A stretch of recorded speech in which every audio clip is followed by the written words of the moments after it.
The British Mark V tank was an upgraded version of the Mark IV tank, deployed in 1918 and used in action in the closing months of World War I. In the Allied intervention in the Russian Civil War on the White Russian side, and by the Red Army, thanks to Walter Wilson's epicyclic gear steering system. It was the first British heavy tank that required only one man to steer it. The gearsmen needed in earlier Marks were thus released to man the armament. History. The Mark V was, at first, intended to be a completely new design of tank, of which a wooden mock-up had been completed. However, when the new engine and transmission originally planned for the Mark IV became available in December 1917, the first, more advanced Mark V design was abandoned to avoid disrupting production. The designation Mark V was switched to an improved version of the Mark IV, equipped with the new systems.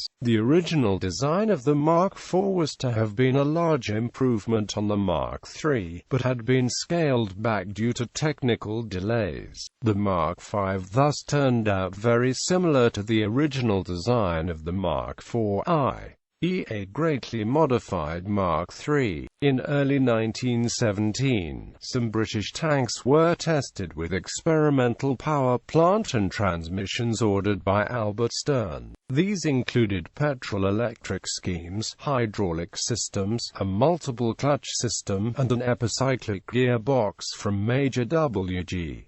Wilson. Though the petrol-electrics had advantages, Wilson's design was capable of production and was selected for use in future tanks. Wilson then worked on the design of the tank that would use his gearbox.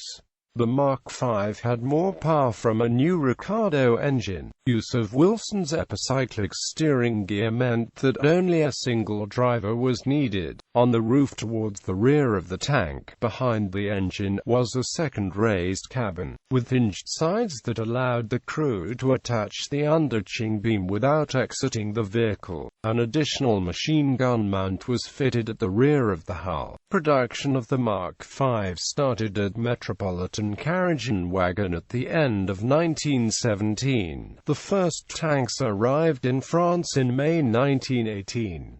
400 were built, 200 each of males and females, the males armed with 6-pounder guns and machine guns, the females with machine guns only. Several were converted to hermaphrodites by fitting one male and one female sponson. This measure was intended to ensure that female tanks would not be outgunned when faced with captured British male tanks in German use of the Germans' own A7V. The Mark V was first used in the Battle of Hamel on 4 July 1918, when 60 tanks contributed to a successful assault by Australian units on the German lines. It went on to take part in 8 major offensives before the end of the war. Canadian and American troops trained on Mk Versus in England in 1918, and the American Heavy Tank Battalion took part in 3 actions on the British sector of the Western Front in late 1918. The Canadian Tank Corps, however, did not see action and was disbanded after the war's end. Approximately 70 were sent to support the White Russian forces in the Allied intervention in the Russian Civil War and in the British North Russia campaign. Most were subsequently captured by the Red Army.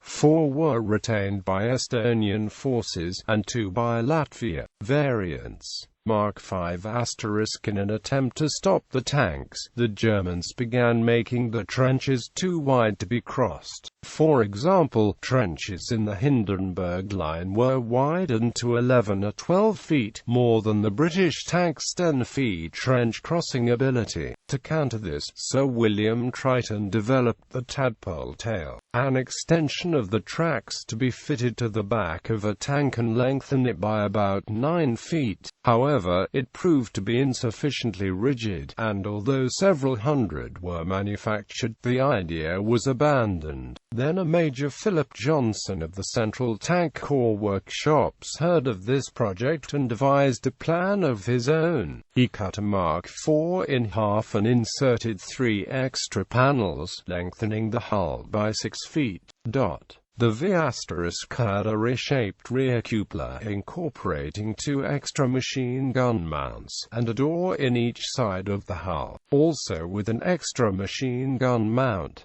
The weight was 33 tons. Of orders for 500 males and 200 females, 579 had been built by the armistice. The order was completed by Metropolitan Carriage in March 1919. It was also hoped that this longer tank might carry a squad of infantry with Vickers Lewis machine guns, but the conditions inside were so extreme that the men became ill, and after some early experiments, the idea was abandoned. Shortly before the end of the war, Britain supplied France with 90 Mkv*.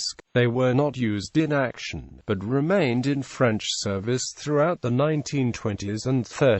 Note: the asterisk in early British tank designations was usually pronounced as star when spoken, e.g., Mark V star or Mark V star star, etc.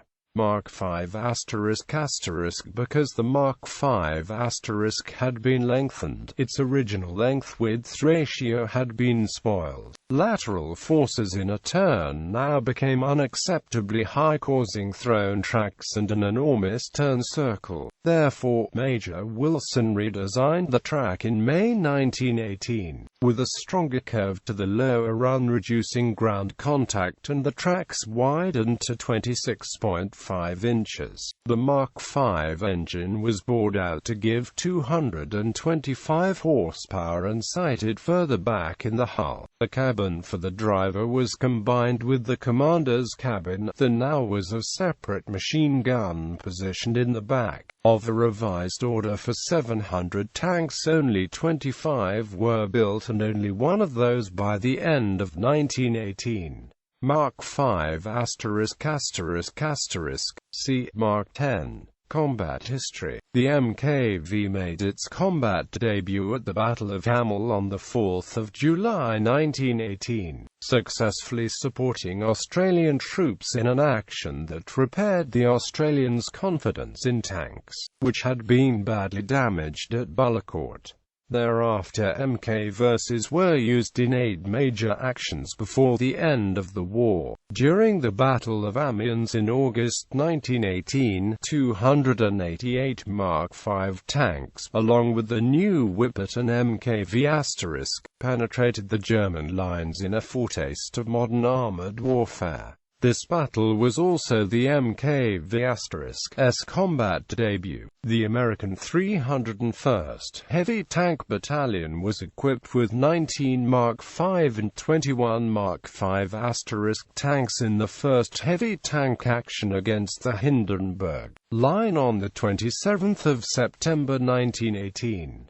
Of the 21 Mark V** tanks, 9 were hit by artillery rounds, 2 hit British mines, 5 had mechanical problems, and 2 ditched in trenches. The battalion, however, did reach its objective. Mark V tanks supplied by Great Britain to the White Russian Army and subsequently captured by the Red Army in the course of the Russian Civil War, were used in 1921 during the Red Army invasion of Georgia and contributed to the Soviet victory in the Battle of Tbilisi. The last known use of the Mkv in battle was by units of the Red Army during the defensive Tallinn against German forces in August 1941.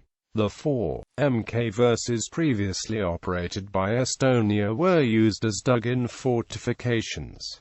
It is believed that they were subsequently scrapped. In 1945, Allied troops came across 2 badly damaged Mkv tanks in Berlin. Photographic evidence indicates that these were survivors of the Russian Civil War and had previously been displayed as a monument in Smolensk, Russia, before being brought to Berlin after the German invasion of the Soviet Union in 1941.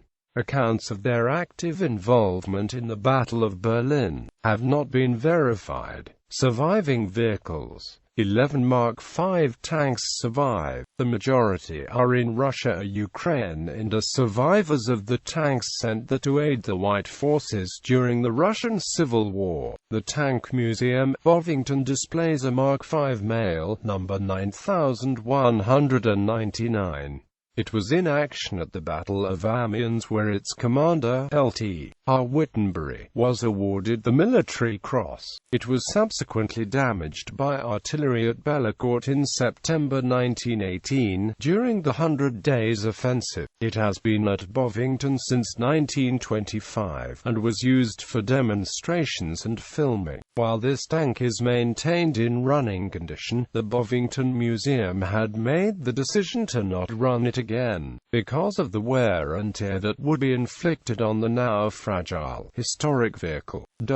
A heavily restored Mark V male, Devil, survives at the London Imperial War Museum. The right sponson was removed to allow a view of the tank's interior, but in the museum's 2013-2014 refit the vehicle was resited in such a way that the interior is no longer visible to the public. A Mark V composite is at the Kubinka Tank Museum, Russia. A Mark V female serves as memorial in Archangels. This was originally used by British forces during the Allied intervention in the Russian Civil War. 2 preserved Mark versus. Both composites form part of an outdoor memorial at Luhansk in Ukraine.